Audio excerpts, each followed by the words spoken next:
Hello ကျွန်တော်ကြည့်ရဖြစ်ပါတယ်။ညီမရောကျွန်တော်open war ရေးမှာစိတ်ကြလူစိုးတွေဖမ်းပြီးတော့ပတ်စံတွေရပြီးတော့ဝတ်စုံတွေဝယ်ပြီးွားရင် boss fight တွေလည်းပါတယ်။ game လေးကိုမိတ်ဆက်ပေးကြပါတယ်။အဲ့ game လေးနာမည်ကတော့ Blue Ninja ဖြစ်ပါတယ်။ Yeah ဟုတ်ပါတယ်။သူ့ရဲ့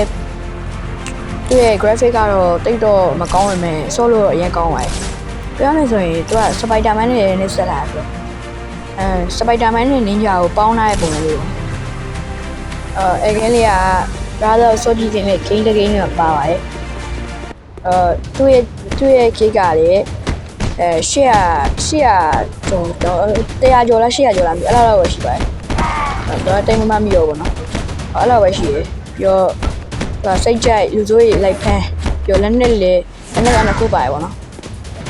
ဓာတ်ရည်စက်ကြရည်ပြီးတော့ပါတယ်ဟုတ်တယ်ပြီးတော့လက်သီးနဲ့လည်းထိုးပေးရတယ်ခုံလည်းရတယ်ပြေးလို့လည်းရတယ်ပြီးတော့ကျုံးလို့လည်းရတယ်နော်ဆိုတော့အကင်းလေးကို brother တို့စမ်းစောကြည့်တင်ပါတယ်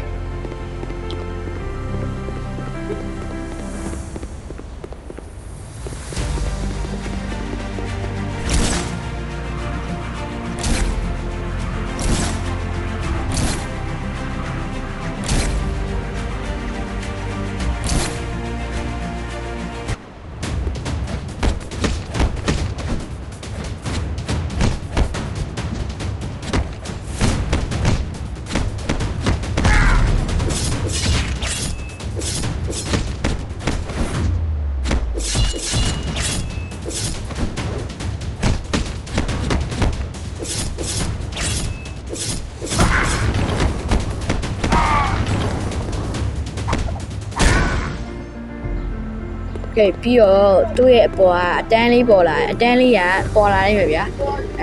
ဘာလို့ဆိုရင်တက်လို့ပြသွားတယ်ပြီးတော့အဲ့အတန်းလေးက100ထိရောက်သွားပြီဆိုရင် brother တို့ boss ကို top 5မှာဖြစ်တယ်